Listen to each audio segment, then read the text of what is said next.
আমি একটা বিষয়ের দিকে দৃষ্টি আকর্ষণ করব,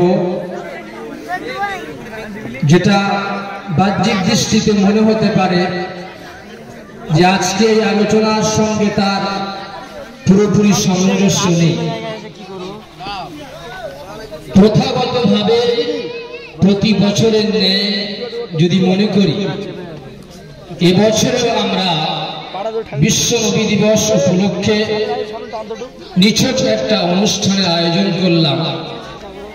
আগামীতে এমন করে যাব, তাহলে মনে রাখতে হবে এটা বিশ্বের শ্রেষ্ঠ মানবের জীবনী আলোচনার নামে একটা প্রহসন হবে, অভিনয় করা হবে।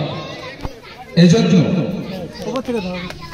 আজকে যারা এখানে উপস্থিত আছে সকলের কাছে আমি শুধু এই মুহূর্তের জন্য নয়, বাড়িতে গিয়ে সুস্থ মস্তিষ্কে এই মানবকে জানার, তাকে বোঝা, তিনি কে ছিলেন, পৃথিবীতে তার আগমন কেন, এসব বিষয় নিয়ে যদি না ভেবে শুধুমাত্র আমি বক্তব্য করলাম, আমরা শুনলাম, এই বক্তব্য করা এবং শোনার মধ্যে যদি সীমাবদ্ধ থাকি, তাহলে স্রষ্টা প্রদত্ত মেধা, আমাদের যে বুদ্ধি বিবেক, এটা অপচয় করা হবে।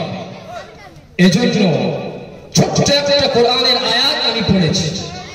তিনি এমন একজন মহামানব ছিলেন যে আল্লাহ রাব্বুল আলামিন স্বয়ং তার নিজের জীবনের কসম করেছেন,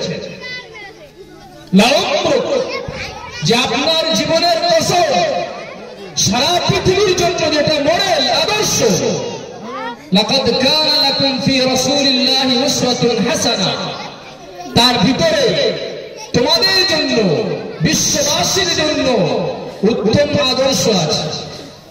আল্লাহ পাক তিনি যে একজন সারা পৃথিবীর জন্য আদর্শ, অনুসরণীয়, এটা বোঝানোর জন্য তিনি কসম করেছেন আল কুরআনিল হাকীম, বিজ্ঞানময় কোরআনে। তারপরেই বলছেন ইন্নাকা লামিনাল মুরসালিন, নিঃসন্দেহে আপনি একজন রাসূল। আল্লাহ পাক কসম করছেন বিজ্ঞানময় কোরআনে। শিক্ষিত মহল বলে আমি বলতে চাই, বর্তমান আধুনিক যুগে, বিজ্ঞানের এই চরম উৎকর্ষের যুগে, বিজ্ঞান যে সমস্ত বিষয় আবিষ্কার এ পর্যন্ত করেছে এবং করছে, কোরআন আজ থেকে 1400 বছর পূর্বে সেই কথাগুলো এই মুহাম্মদুর রাসূলুল্লাহ তার মুখ দিয়ে উচ্চারণ করে, এটা কিয়ামত পর্যন্ত, পৃথিবীর শেষ নিঃশ্বাস যেদিন ত্যাগ হবে সেদিন পর্যন্ত আগত মানব জাতির সামনে এই চ্যালেঞ্জ তুলে ধরেছেন। তিনি সাধারণ কোনো মানুষ ছিলেন না।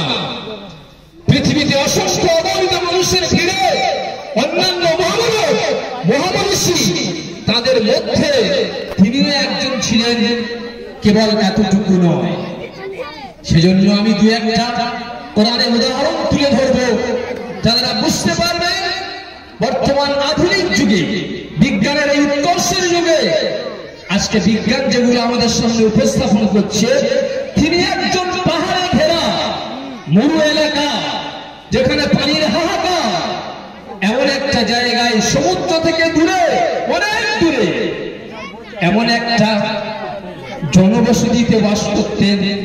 আর তিনি যে সমস্ত বৈজ্ঞানিক তথ্য উপস্থাপন করে গেছেন, এটা পশ্চিমকালে কোন প্রকার যন্ত্র, আধুনিক যন্ত্র ছাড়া সম্ভব নয়। দু একটা উদাহরণ দিয়ে আমার কথা আমি শেষ করব। বর্তমান আমাদের এই সময় সবাইকে আধার কার্ড তৈরি করতে হচ্ছে। আধার কার্ড তৈরি করতে গেলে 2 হাতে 10 খানা আঙুলের অগ্রভাগের ছবি নেওয়া হয়। কেন নেওয়া হয়? 1880 সালে ব্রিটিশ বিজ্ঞানী হেনরি ফাউস তিনি আবিষ্কার করেছিলেন, পৃথিবীর কোন মানুষের আঙুলের অগ্রভাগের সূক্ষ্ম যে রেখা, একজন মানুষের আঙুলের অগ্রভাগের রেখার সঙ্গে, ফিঙ্গারপ্রিন্টের সঙ্গে পৃথিবীর অন্য কোন মানুষের রেখার হুবহু মিল নেই। আর এ কারণেই এই আঙুলের অগ্রভাগের রেখার সাহায্যেই খুনি চিহ্নিত করা যায়, এর সাহায্যেই অপরাধী চিহ্নিত করা যায়।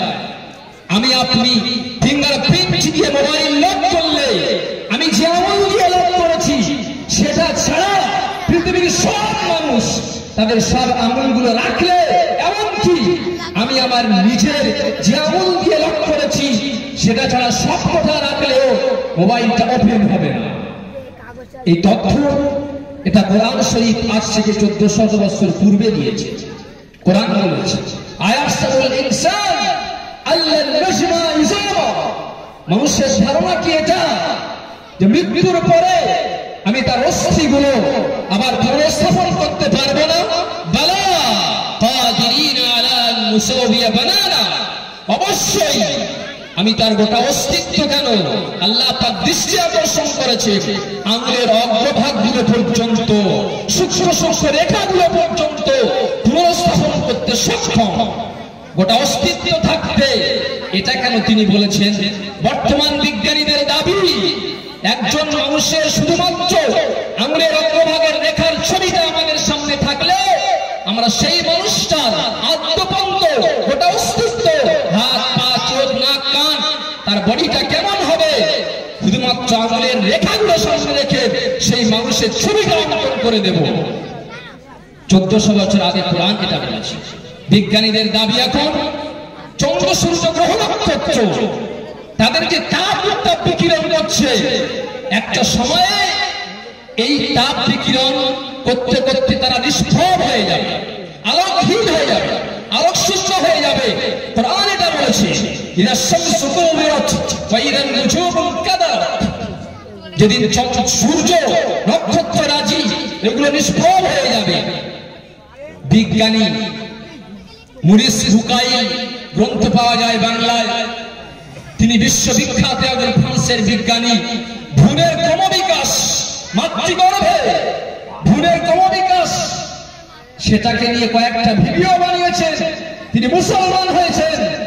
তিনি বৈজ্ঞানিকদেরকে সামনে রেখে বলেছিলেন বর্তমান আধুনিক বিজ্ঞান মাতৃগর্ভে আল্ট্রাসোনোগ্রাফি অন্যান্য মেশিন দ্বারা তারা যে আবিষ্কার করেছে যে ধীরে ধীরে একটা বীর্য থেকে ক্রমান্বয়ে পর্যায়ক্রমে পূর্ণ মানুষের অস্তিত্বটা কিভাবে আসে, বর্তমান বিজ্ঞান তার যে তথ্য উপস্থাপন করছে আজ থেকে 1400 বছর আগে মুহাম্মদুর রাসূলুল্লাহ তার মুখ থেকে এটা খুব সুন্দর সুবিন্যস্ত ভাবে উচ্চারিত হয়েছিল।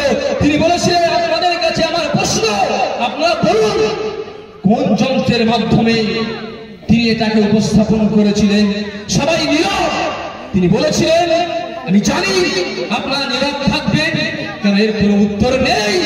এর একটাই মাত্র উত্তর, সেটা হলো মরু এলাকা, সমুদ্র থেকে দূরে, অনেক দূরে সে মানুষটা পাহাড় নিয়ে কথা বলেছেন, সমুদ্রের গভীরতা নিয়ে কথা বলেছেন, আকাশের উচ্চতা নিয়ে কথা বলেছেন, এই সব পৃথিবীর বিস্তৃতি নিয়ে কথা বলেছেন। অথচ তিনি ছিলেন একজন নিরক্ষর। এটা অর্থ বহন করে তিনি যে দাবি করেছেন তিনি হলেন মুহাম্মদুর রাসূলুল্লাহ, আল্লাহর পক্ষ থেকে প্রেরিত, এটা শতভাগ সঠিক।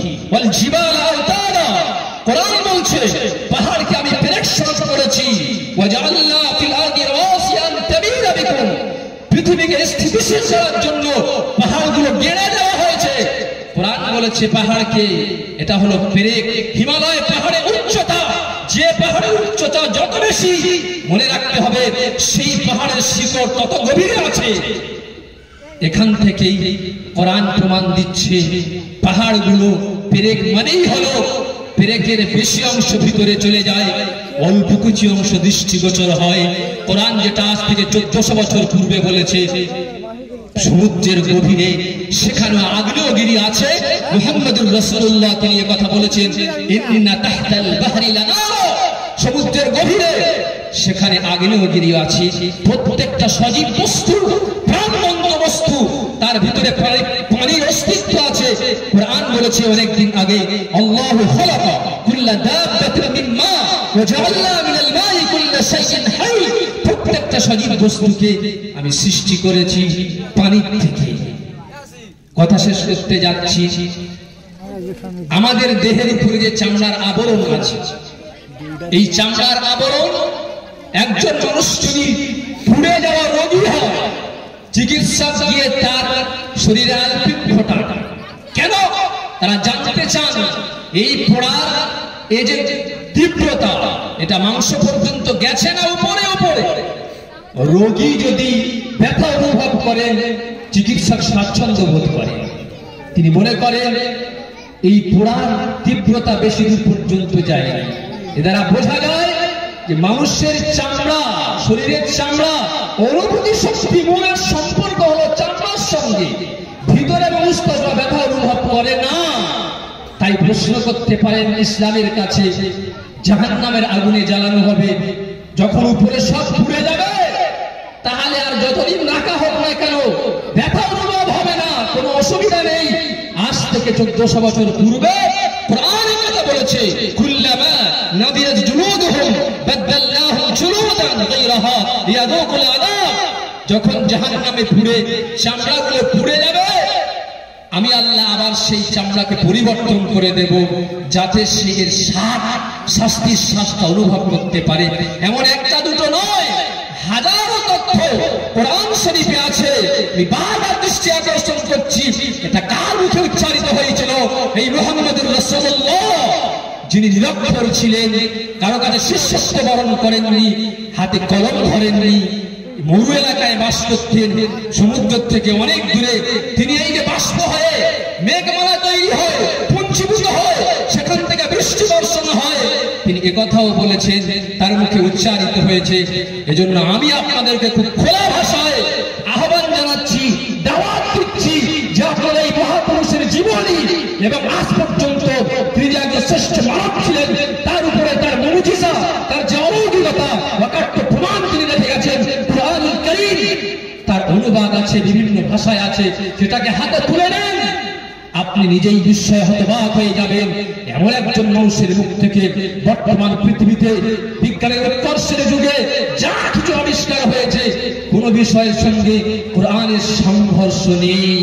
তার মানেই হলো এই সমস্ত বিষয় ইঙ্গিত করে, এটা প্রমাণ বহন করে তিনি যে একজন মহামানব ছিলেন, সত্য মানব ছিলেন।